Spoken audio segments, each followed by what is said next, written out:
So I'm super excited because just a week ago, I finished up my third year of doing Selfiecember. So 3 years ago, I was really feeling like I was coming into a very busy time of year, as it can be between the holidays and leading up to the end of the year, and I wasn't finding enough time to create. So part of that was I didn't have a project I was working on where I could really dive in. My time was limited, and I just needed something that was going to get me creating every day. And I wanted it to be really easy to tackle, but also a little bit of a challenge. So I invented Selfiecember. So I just make my own sketchbooks. This is just, mixed media paper, drawing paper I think I've used before. And then this is a file folder. So to create the cover for this, I just cut down a manila file folder. These are great because they have the crease already there. They're a nice durable material, but they're lightweight. So they work great for a cover for a sketchbook that's gonna get used a lot and it's just gonna be around for a bit, but then it's also gonna protect what's inside of it. And the cool thing is the file folder has binding sections already built in. So you could do like a really, really thin signature of sketchbook paper in there and you could sew it all right on this edge, or you could do what I did, which is bend the edge, because there's already marks there where you can change the size of the file folder. So you can make it a sketchbook that's a decent size like that, where you could fit 3 signatures in, or you could do what I did, was just bend it the one time and make it like that, and then I put 2 signatures in it. So I just bent it on the creases that were already there. I didn't have to do any manipulation. And then as far as cutting it, I just kind of figure out what size I want to. So all of my Selfiecember sketchbooks have been this size.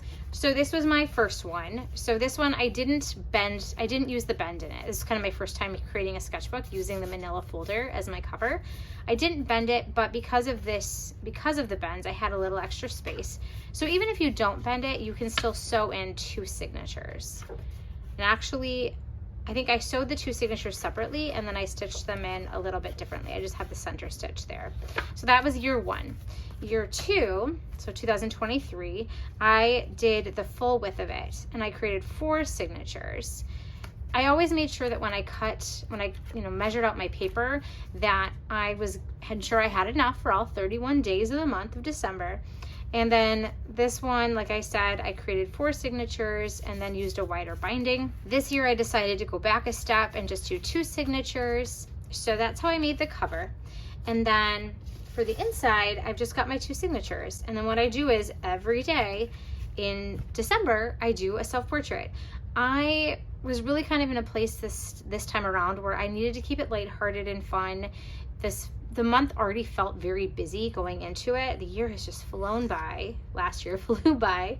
But what I do is whatever medium I have around, I do it. Sometimes I do it, like the first year I did it all from the mirror. So I was looking in the mirror somewhere, doing my self-portraits, whatever medium felt right, however much time I wanted to spend on it.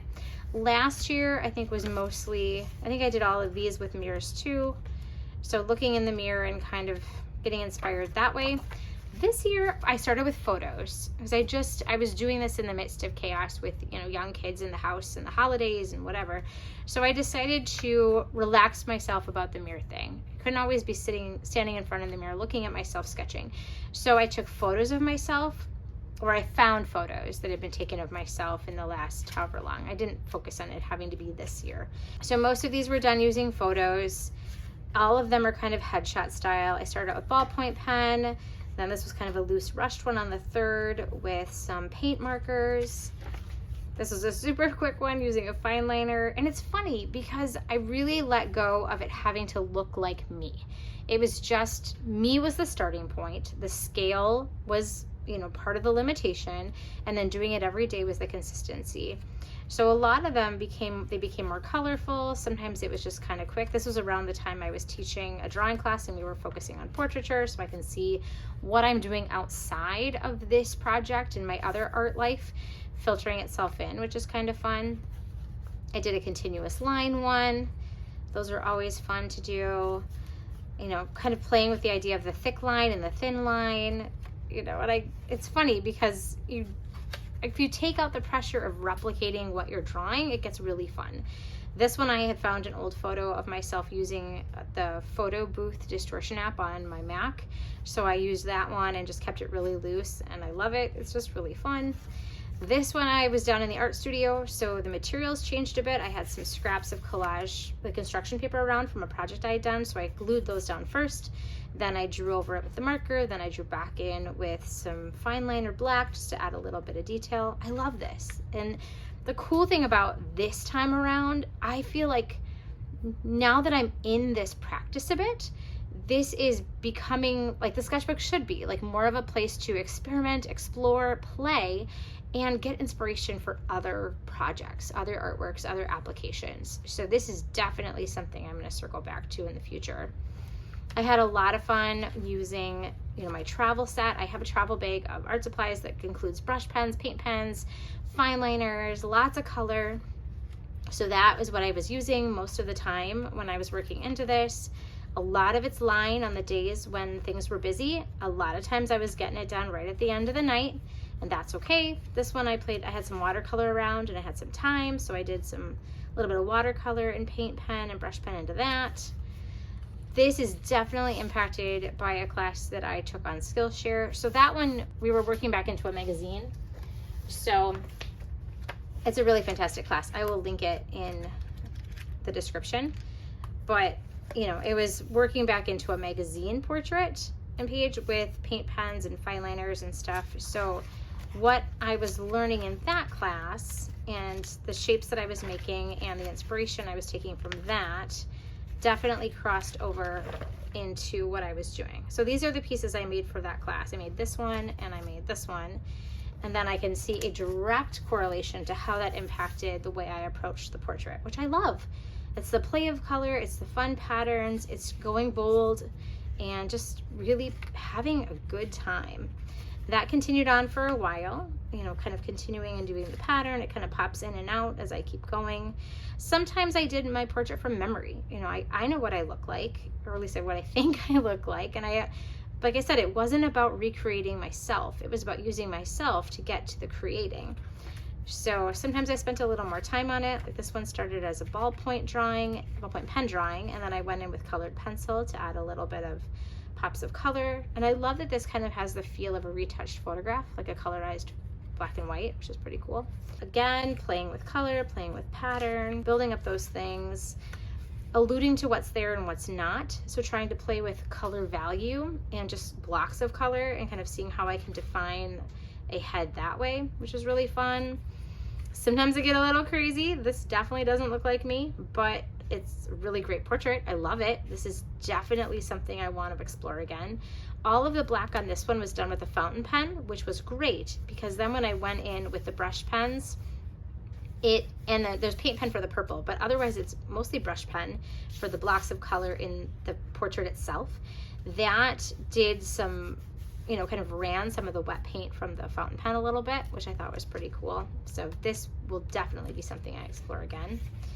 Sometimes it was just, some simple line drawings, like I said, but another really fun one done from a photo. Another one done from a photo.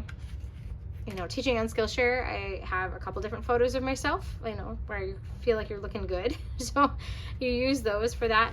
And it's really important to not get too critical. The sketchbook really is a safe space to play and explore and have fun. Now, if this was going fabulous and then I misjudged because I knew I wasn't going to put the nose in, I misjudged where I put my mouth. But I kind of love it. I love that it's not in the right place and that it's still a really fun, simple, colorful portrait. Here we come back again to those patterns and lines and bold color, super fun stuff. We kind of live there for a little while. Sometimes it's fun to not do the face and just kind of focus on the rest of it. This is still very much me. I wear my hair like this all the time. The colors are very me. So it's still definitely a self-portrait, even though it doesn't have my face, which is something to think about when you're kind of playing around with how to incorporate people into your art practice. It's another fun one. Keeping it loose, not worrying about proportions too much. How do we represent the features without going too specific? A lot of times I wish I'd had some thinner pens, but that's just something to consider for the future. Getting toward the end, this on Christmas Day, I had a little bit more time because we were just relaxing, with our family after having a really fun morning with the boys. Again, playing with color blocking, value blocking, playing with filling the whole page. This is another one I really love. So it's kind of the nod to the patterns from the Skillshare class I took, but then it's also a lot of opportunity to play with colors that aren't my usual go-tos. I was really finding myself going beyond my typical color palette, which was really exciting. Really, really exciting to do. And that play of like the bold blocks of color and pattern against just leaving the sketchbook paper as far as the skin was concerned. Super cool. This is just another really quick fun line one. We were on vacation at this point, so we were visiting family. I was out of town, and I just wanted to make sure I stuck to my practice and my goal of doing a self-portrait every day. This one, it was really fun. Like, again, it's not, you know, it's from a photo, doesn't look like me, but it's a really fun portrait, and I'm really excited about the possibilities of exploring this kind of approach more. And then here's another one, kind of playing with blocks of color. This one was from a photo. Just kind of still playing with that idea of like the blocks of color and the open whiteness for, you know, just exposing the sketchbook paper for what it is. It's really cool. And it makes the features pop a lot. So a little pop art vibe there. This is one where I had more time. I had a lot more time on the 30th, which was really fun because it became a new exploration of mixed media. So the looking like me was secondary. This was from a photo, I think.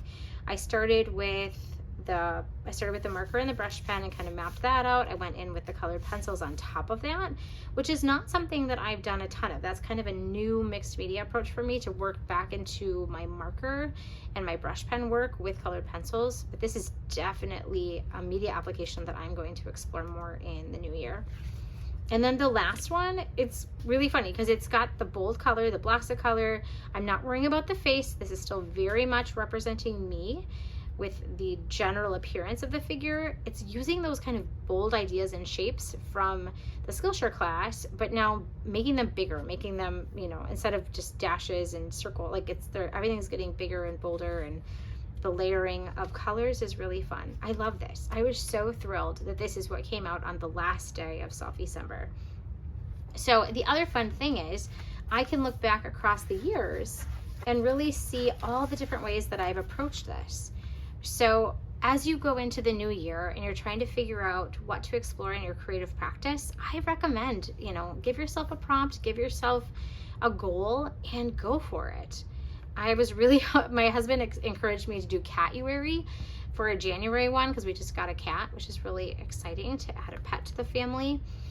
I had every intention of doing it. I started making my sketchbook, and I didn't have time. I just didn't have time between finishing this, the new year, and everyone being home for the holiday break to do it. And that was also really cathartic, just to say that was a really great idea. It would have been really fun. I did one cat drawing in a different sketchbook, but I really wanted to create a sketchbook because that has helped me be more consistent with maintaining a daily art practice, is by putting the energy and the effort into creating something, especially a sketchbook that doesn't take a lot of time. Like, these aren't beautiful, like there's nothing wonderful about them. They don't have a cool cover, but I made it. I made it with the intention of creating in it, and that adds something really special to it. So Catuary didn't happen. I might still make some other cat art. I'm sure I will. Our cat's a big part of our life now, but I'm hoping to do Fabulage. It was just a collage, you know, challenge in February. I'm hoping to. We'll see. January is already looking really busy. But anyway, you should consider finding yourself some daily something, some weekly something that can kind of help you create during those busy times. So thanks for checking out my Selfiecember for 2024, and I hope you have a wonderful start to 2025. See you next time.